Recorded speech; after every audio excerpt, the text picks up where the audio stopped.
everybody. My name is Assumpta and I'm a professor of aging and health at Ulster University. I was hoping to be able to join you in Bucharest, but unfortunately, due to circumstances beyond my control, that wasn't possible. But I am delighted that the organisers have given me this opportunity to present our research on the Inspired Reminiscence app using this virtual format. So this is the Inspired team. This is a study involving nursing, computing, psychology, art and design. And we also worked very closely with our partners, Dementia and I, a local charity. So what is reminiscence? Reminiscence uses photographs, sounds, and film to prompt conversations about past events and life experiences. It is widely used in dementia care as, for many people, long-term memories remain intact, even though their short-term memory can be compromised. And we were attracted to reminiscence because it draws on the strengths and abilities of people living with dementia. And we also like the focus on life experience and memory. So the aim of this study was to investigate the impact of individual-specific reminiscence, facilitated through the use of a tablet device on people living with dementia and their family carers. So this was a feasibility study using a quasi-experimental design. Phase 1 was around the developing and testing of the app with a user development group from the Alzheimer Society. And this app was going to be designed to enable users to look at photographs, to listen to music, and record and watch video clips. Phase 2 was the implementation phase, where the intervention was implemented in the homes of people living with dementia, and we looked at outcome measures across 3 different time points. And then the final phase was a qualitative phase where we interviewed participants. So in terms of the results from phase 1, the iPad was chosen over other tablet devices. People liked this brightness and the usability of the iPad. Everything about the design of the app was informed by our user development group, the size of the icons, the color, position, all of that. The feedback from that group suggested that we needed to ensure that potential users had care support, but also IT support. And we found that some of the standard usability tests weren't suitable for people living with dementia. And there is a list of publications at the end of this conference, and you'll be able to see that particular paper. So phase 2 then was around the implementation of the intervention, and we implemented the app in 30 homes of people living with dementia. So our participants received 4 reminiscence training sessions and then a 5th session on actually compiling memorabilia for the app. This training was provided on a one-to-one basis by skilled reminiscence facilitators. And then at the end of that training session, they received the app, or the iPad with the app installed, and then an IT assistant provided some support with uploading memorabilia and also some ongoing support. And we encouraged our participants to use the app for at least 3 times a week in the following 3 months. So these are some of the users from that intervention phase 2. The blue or the coral represents the person living with dementia. The blue or the turquoise represents the person living with dementia. The coral orange color represents the carer. So you can see that photographs were the most popular, followed by music, followed by video. And you can also see in that slide that people living with dementia use the app independently, which we were very encouraged to see. So in terms of outcome measures, we used 3 outcome measures.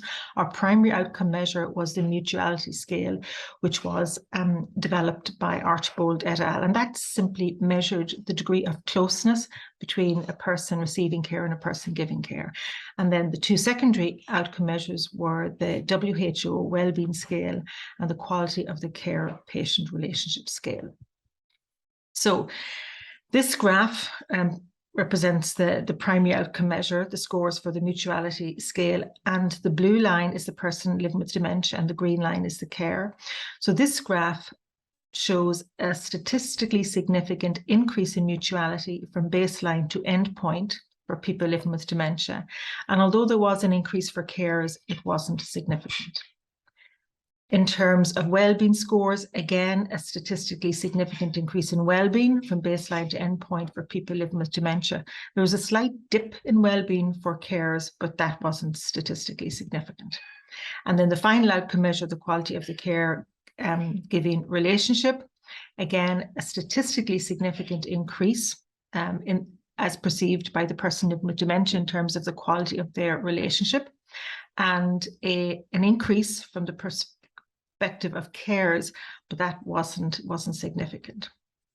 Phase 3 was the qualitative phase, and we interviewed 15 people living with dementia and 17 family carers. So again, these findings are reported in the list of publications at the end of the presentation, but the main themes were people integrated the app into their lives and it became part of their lives.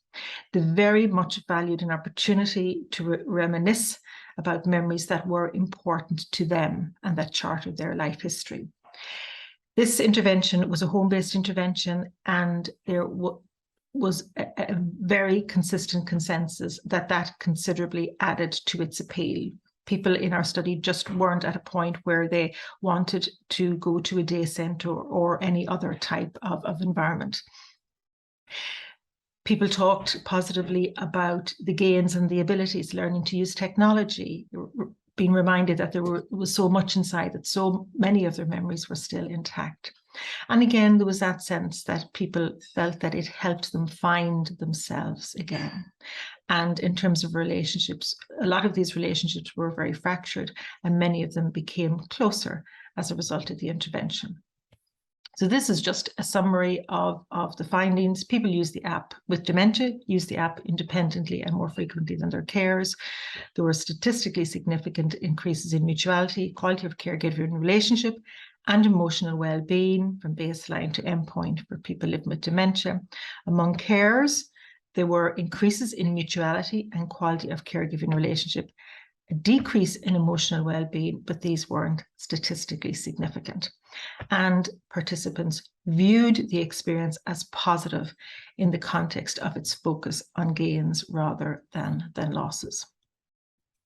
So, building on that original study, we were commissioned to develop, to upgrade, if you will, the Inspired app and make it available on the Apple app and Google Play Store. So we went back and we worked with our user group again, and that new app was launched on the 1st of March 2021, and it has all the features of the original app in terms of being able to store photographs, music and videos, but it also has an additional feature, and this is a really lovely feature, that users can add typed or voice notes about a particular photograph or a sound, and this helps family members or friends understand the story behind a particular memory or why it's so important. And we're also able to capture anonymous usage data alongside users' age and gender. And very significantly, this new app has been rigorously tested by ORCA, the Organisation for the Review of Care and Health Apps. So that provides assurances that it is safe to use. So in terms of the reach, we have published 10 papers, a book chapter, we've presented at national, international conferences, we have a regular stream of visitors to our website, and as I said, the app is free to download, and we are consistently growing our number of users.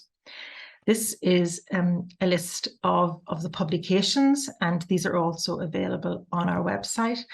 And just before I finish, just to acknowledge our partners, the Western Health and Social Care Trust, the Alzheimer Society, Dementia NI, and our app developers, and of course our funders, the Public Health Agency Research and Development Division, Atlantic Philanthropies, and the Health and Social Care Board.